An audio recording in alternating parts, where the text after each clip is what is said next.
एक बार मृत्यु के देवता ने एक दूत को धरती पर भेजा। एक स्त्री मर गई थी, उसकी आत्मा को लाना था। देवदूत आया, लेकिन वहां की स्थिति देखकर दुविधा में पड़ गए। उसने देखा 3 छोटी छोटी बच्चियां उस स्त्री की लाश के पास पड़ी हुई थी। एक अभी भी उस स्त्री के स्तन से लगी हुई है, दूसरी बिलक बिलक के रो रही है और तीसरी रोते रोते सो गई है। उसके आंसू उसके आंखों के पास ही सूख गई है। 3 छोटी जुड़वा बच्चियां, मां मर चुकी है, परिवार में और कोई है नहीं, पिता पहले ही मर चुका है, इनका क्या होगा, कौन उसे संभालेगा। ये सोचकर देवदूत को बहुत दुख हुआ, इसीलिए वो खाली हाथ ही यमलोक लौट गए और अपने यमराज से जाकर बोला, मैं उस स्त्री की आत्मा को ले आ ना सका, मुझे क्षमा करो, लेकिन आपको उस स्थिति का ज्ञान नहीं, मेरी जगह आप होंगे तो आप भी ऐसा ही करेंगे। उस स्त्री का 3 छोटे छोटे जुड़वा बच्चियां हैं, एक अभी भी उसके स्तन से लगी रही है, दूसरे रोते रोते सो गई है और तीसरी चिक चिक कर रो रही है। परिवार में उसे संभालने वाला और कोई नहीं है। ऐसी स्थिति को देखकर उस स्त्री को ला ना सका कि ऐसा नहीं हो सकता कि उस स्त्री को और समय दे दिया जाए ताकि बच्चियां थोड़ी बड़ा हो जाए। ये सब सुनकर मृत्यु के देवता जोर जोर से हंसा और बोला कि तू बड़ा समझदार हो गई है, उस परमात्मा से भी जिसकी मर्जी से जीवन मिलता है और जिसकी मर्जी से मृत्यु। तूने पाप तो बहुत बड़ा किया है और इसके तुझे सजा मिलेगी, और सजा ये है कि तुझे पृथ्वी पर फेंक दिया जाएगा और तब तक तू वापस नहीं आ सकता जब तक तुझे उस मूर्खता पर 3 बार हंस ना लेगा। देवदूत राजी हो गया सजा को भोगने के लिए।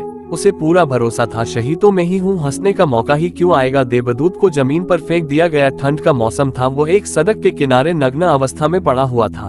उसी समय एक चमार वहां से गुजर रहा था। वो कुछ पैसों का इंतजार करके ठंड के मौसम में अपने बच्चों के लिए गर्म कपड़े और कंबल लेने बाजार जा रहा। रास्ते में उसने नग्न व्यक्ति को ठंड में कैपते हुए देखा तो उसे उस व्यक्ति पर दया आ गई। उसने अपने बच्चों के लिए गर्म कपड़े और कंबल लेने की वजह नग्न देवदूत के लिए कपड़े और कंबल खरीद लिए। उस नग्न व्यक्ति ने कहा, मेरा कोई परिवार नहीं है और रहने के लिए घर, इस भयानक ठंड में मैं क्या करूंगा। चमार ने कहा, तू चिंता मत कर, तुम मेरे साथ मेरे घर में रहे, लेकिन ध्यान रखना, मेरे बच्चों और पत्नी के लिए कपड़े और कंबल खरीदने के लिए जो पैसा लाया था उसे मैंने तुझे कंबल खरीद लिया और तुझे घर भी ले जा रहा हूँ, इसीलिए मेरे पत्नी बहुत गुस्सा हो गई होगी और शायद भला बुरा भी कहेगी, पर उससे गुस्सा नहीं होना, कुछ दिनों में सब कुछ ठीक हो जाएगा।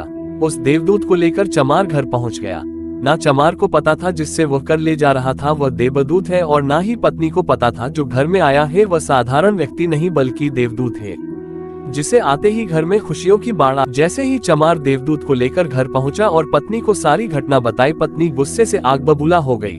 वो चमार पर बरस पड़ी, बहुत भला बुरा कहा, उसे बहुत चीखी चिल्लाई। उस दिन देवदूत पहली बार हंसा।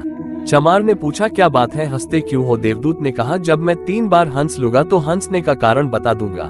देवदूत पहली बार हंसा क्योंकि उससे लगा चमार की पत्नी यह नहीं देख पा रही कि घर में देवदूत आया है, जिसके आते ही घर में हजारों हजार खुशियों की द्वार खुल जाएगी। लेकिन उसके भी गलती ना थी, व्यक्ति देखी कितनी दूर तक सकता है।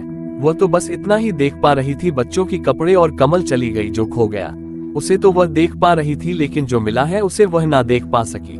तो देवदूत हंसा, उसे लगा कि यह मूर्खता है, ये पत्नी भी नहीं देख पा रही कि क्या घट रहा है।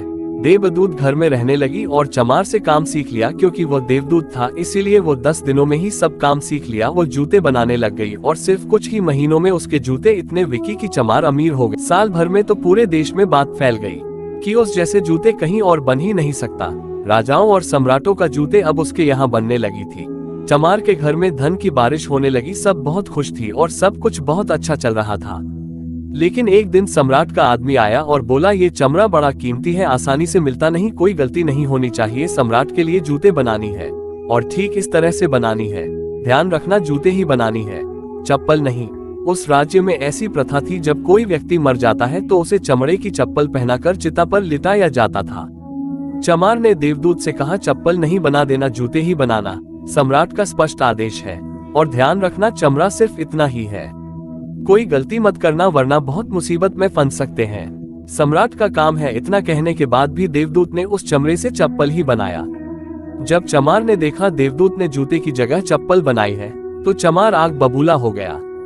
चमार गुस्से में इतना पागल हो गया कि डंडा लेकर देवदूत को मारने चला गया।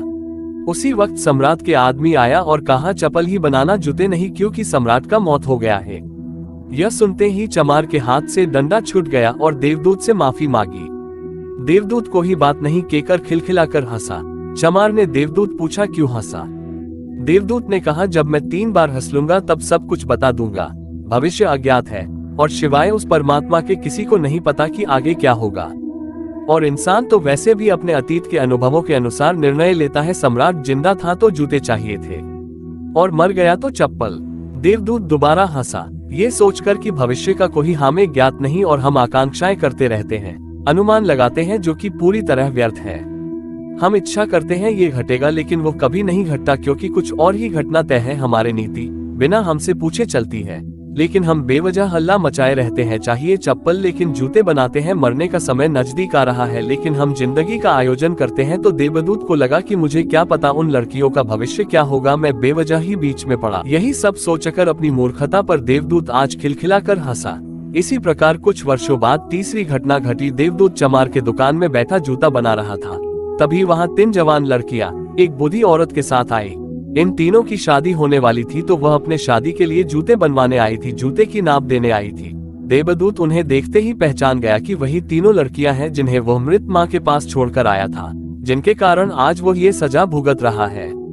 वो तीनों लड़कियां देखने में स्वस्थ थी, सुंदर थी और उन्हें देखकर लग रहा था किसी बड़े घराने में पली बड़ी है। देवदूत ने उनसे पूछा, तुम्हारे साथ यह बूढ़ी औरत कौन है? बूढ़ी औरत ने जवाब दिया, यह मेरी पड़ोसन की लड़कियां हैं। बचपन में ही इनकी मां की मृत्यु हो गई। बेचारी बहुत गरीब थी, उसके पास खाने को भी नहीं था। इनके स्तनों में इनको पिलाने का दूध भी नहीं था। वो इन्हें दूध पिलाते पिलाते ही मर गई। मेरी कोई संतान ना थी, इसीलिए मैंने इन्हें अपने बच्चे के रूप में अपना लिया और इनके सम्राट के खानदान में विवाह होने जा रहा है। देवदूत ने सोचा, अगर इनकी माँ जिंदा होते ये तीनों बच्चियां भयानक गरीबी, भूखमरी और दरिद्रता में बड़ी होंगे, पर क्योंकि इनके माँ मर गई इसीलिए इनका लालन पालन इतने धनी परिवार में हुआ और इस बूढ़ी औरत की सारी जायदाद, धन दौलत की भी यही तीनों मालकिन है। उस दिन देवदूत अपनी मूर्खता पर तीसरी बार हंसा। देवदूत ने उन तीनों लड़कियों के लिए अब तक के शानदार जूते बनाए और चमार के पास आकर सारी बात सुनाई। ये 3 कारण थे मेरी हंसने की, मेरी गलती थी जिसके मुझे सजा मिली। अब मैं समझ गया हूँ कि नियति ही सबसे बड़ा है और हम सिर्फ इतना ही देख पाते जितना हम देख सकते हैं, और जो हम नहीं देख सकते वो बहुत बड़ा और विशाल है, और जो हम देख सकते हैं उसे हम उस बात की सटीक अंदाजा नहीं लगा सकते जो घटित होने वाला है। मैं अपनी मूर्खता पर 3 बार हंस चुका हूँ, मेरा दंत पूरा हुआ, इसीलिए मैं चलता हूँ। और देवदूत वहां से चला गया। दोस्तों, इस कहानी से सीखने वाली बात यह है कि आज घटी घटनाओं को देखकर हम इस बात का अनुमान नहीं लगा सकते ये घटना हमारे लिए अच्छी है या बुरा। इसका उत्तर तो भविष्य के गर्भ में ही छुपा हुआ है। इसीलिए हर घटनाओं पर अच्छी या बुरी की प्रतिक्रिया देना व्यर्थ है। हमें बस जो हो रहा है उसका साक्षी बनने का प्रयास करना चाहिए। भगवान कृष्ण भी अपने उपदेश में यही कहते हैं कि ना तो अतीत के लिए पश्चाताप करो, ना ही भविष्य के लिए चिंता। बस आज में जियो, इस पल में जियो और इसी के साथ एक हो जाओ। बस यही एकमात्र तरीका है खुद को इन सभी चिंताओं से मुक्त होने का, जिनका परिणाम तुम्हारे बस में है ही नहीं। दोस्तों, वीडियो अच्छी लगा हो तो प्लीज लाइक एंड सब्सक्राइब कर दो। हिंदू परिवार यूट्यूब चैनल को प्लीज। धन्यवाद।